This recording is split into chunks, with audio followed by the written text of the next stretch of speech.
Let's talk about royalty-free imagery when it comes to creating your book covers and the do's and don'ts of working with royalty-free imagery.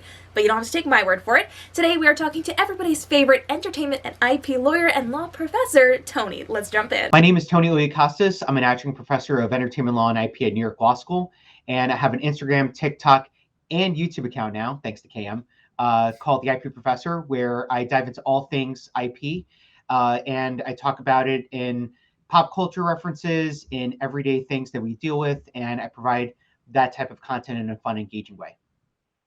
And recently, you and I did an episode for my author YouTube channel all about AI generated content and whether or not it can be used on book covers. Today, I want to talk a little bit of a spin off on that topic. I want to talk about royalty free images that people can use on book covers so that they don't have to pay. One of the common things that we hear a lot is that people don't want memberships or subscriptions or to monetarily license images from some of those image sites. And they look at places like Pixabay or Pexels where people can upload imagery for free and then people can download and use that imagery for free. And I know there's a lot of legal things that surround it on whether or not we can do that, what we need to know for that licensure, and to make sure that we are using it appropriately. So talk to me a little bit about those royalty-free image sites, and is that something we can or should be using on book covers?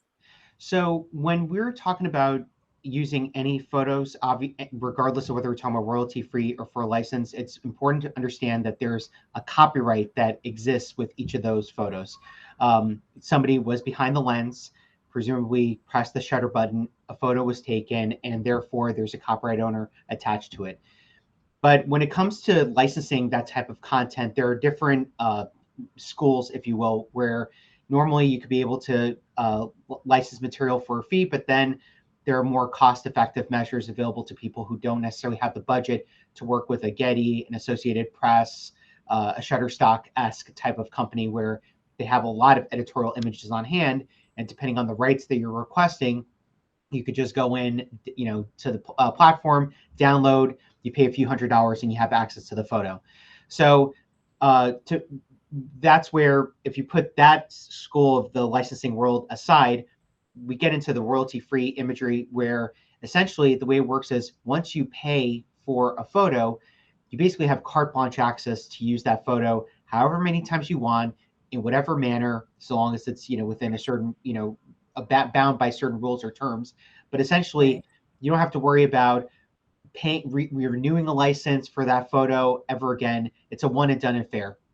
So royalty-free images offer a lot of benefits for content creators, for authors, for anybody that uses that type of content and relies on it, because it's cost effective. You don't have the hassle of creating a calendar reminder to relicense material if you need to. It's almost all those royalty-free licenses are perpetual in nature, so they last forever. And then on top of that, back again, once you download it, or pay the fee, the royalty-free license, you don't have to pay another license fee if you're going to use it in a different project or in a different context. That same photo can be used again in another manner in the future. So royalty-free images offer, and videos, since they kind of lump into that world as well, royalty-free images and videos offer a really good opportunity for authors, creators, anybody that would benefit off that content. It's a hassle-free, headache-free, way of using somebody else's copyrighted material. So when it comes to these different types of content, we know that we have the ability to license things through subscription sites, through membership sites, so that we can get them in a royalty-free capacity and pay for them to make sure we have that covered. When it comes to sites that you're not paying for, what do we need to know with this to make sure we're safe to use those images when it is users uploading those images and then we are then able to download them and use them through those websites? And I know that each of these websites will have different terms of service and different things we need to know. So kind of give us an overview on how to make sure we're protecting ourselves if we're going to a place where we want to work with these websites where we're not paying and getting that specific type of licensure. I can't stress it enough. Read as much as you can on that website. I live in New York. If somebody told me something was for free, I would say it's a little bit too good to be true. Yeah. I feel like that's a sentiment that's shared by a lot of people in this country, probably around the world. So Yep. when you see that you could potentially have access to a photo for free, naturally your inclination is that's too good to be true. There is a world though where you can get certain photos and even videos for free on a website like Pexels or Pixabay, and the reason is because there are different licenses allowed or permissions that are allowed for people to use that type of content. Typically, that type of license is what's called a Creative Commons license, which I'm sure many of you watching have heard of, but probably don't know Yes. the essence of it. Essentially, Creative Commons is like, think of it like a very new wave of licensing, if you will. We're all in it together. You know, you're making content, you're making copyright, this and that. Why do we need to license? Why do we need to commercially profit? Let's just share it together. That's like if I had to like personify with a voice for Creative Right. Commons license. There you go. Very hippie 1960s esque. Um, so Yes. so Creative Commons licenses are a very useful tool for creators, for authors to use. You just have to be very careful because the way Creative Commons licenses works, you know, as it seems, it's, you know, you get access to copyrighted material for free, but there are Right. certain permissions that fall under the Creative Commons licenses. And depending on who uploaded that material, they may have certain asks when it comes to using their material. And if you go online and you just type in Creative Commons license and you go like, you know, on Google Images, you'll see that there's a different like sliding scale of a variety of different Creative Commons licenses that take place. Some will require attribution. Actually, almost all Creative Commons licenses will require attribution from the original copyright owner. So anytime you download a photo or video that has a Creative Commons license attached, and it has a silhouette of like the man in the bathroom stall, signs, that indicates that you have to provide attribution to the copyright owner that uploaded that photo or video on the platform you got it. Then there may be other types of Creative Commons licenses that have not only the attribution symbol, but they may also have a dollar sign with a line right through it, which means that you cannot commercially profit off of it. Otherwise, if you are going to use it for commercial purposes, then that's going to require an additional license, which is going to be your conventional photo or video license agreement, where you would have to pay a fee to the original copyright owner to use their material that is otherwise free in a commercial manner. That means you would have to pay a license fee. Then there may be some where you say there may be other types of Creative Commons licenses that say you can't use uh, copyrighted material under a Creative Commons license. With you can make derivative works out of it. So you can't take, let's say you downloaded a Creative Commons license of a little girl and her mom, walking down the street. You can't now source that image and put it elsewhere, manipulate it, because that could qualify as a derivative work that violates that Creative Commons license. So it really, really bears stressing. I've said it in other videos with KM in other contexts, and I feel like it's a continuous narrative in the legal community. Yep. Reading everything with a fine tooth comb is vital, and understanding what permissions are allowed, what restrictions exist, everything and anything about using somebody else's copyrighted material. That is the name of the game. And so I really cannot stress that enough, especially when we're talking about those Creative Commons photos and videos. So when it comes to using this content in the publishing world, a lot of people love to recommend sites and sources where they're getting their content, where they're getting access to these different pieces of imagery or videos that they're using in their content. And because we love to share that information, we oftentimes trust the person who is giving it to us and then don't go forward to do our own research. When it comes to working with sites like these and working with these different pieces of content, it's incredibly important to make sure we're reading through all that documentation. Is that something we're going to find on the website? And what do we do if we're not locating that information on that website? It's you may more times more likely than not you're going to have everything related to what you are allowed and what you aren't allowed to use related to a photo or video. It may not be necessarily in the page itself where the photo is hosted or the video is hosted. You may have to dig a little deeper into like the FAQ section, terms of use of service. There sometimes a lot of these photo and video banks have a specific section related to the license terms that you automatically agree to when you download that content. Mhm. So just peeling through every page to find that information is going to be paramount.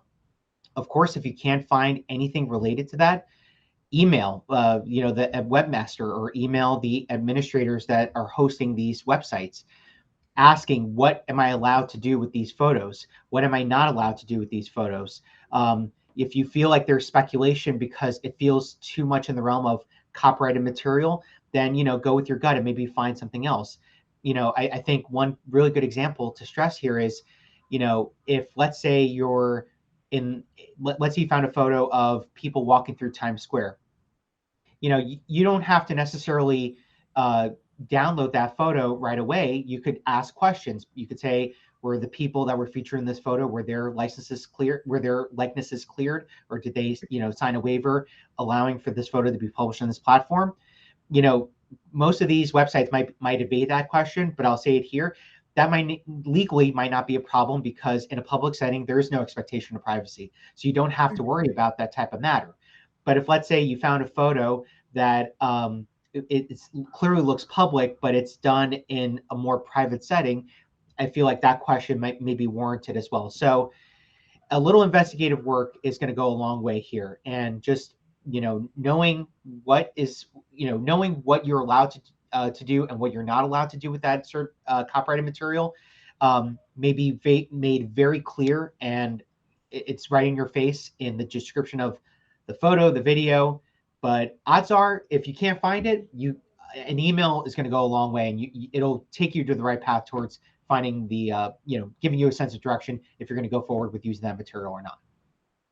Now, I've been working with copyrighted material for a very long time in my businesses. And one of the things that was recommended to me is, if you are going to be working with sites like this, to make sure you have that documentation of the licensure and the permissions granted to you by working with that site. So, when it comes to that, what are some good practices to make sure we have documentation of that? I know some websites will allow you to download it, some are just, listed in the terms of service. So, how important is it to make sure we have copies of that on hand? Because we know websites can change from time to time. And what do we do to make sure we're taking care of ourselves with that? So I think the best strategy would be, if, let's say, you got an order confirmation email of a download. If, like, let's say you're working with, like, a certain website that allows you to download certain Creative Commons licenses and put it to a cart and you check out. Or if you're working with a royalty-free image library like an iStock, that kind of same thing. With the invoice is basically going to be your whatever you're paying at checkout.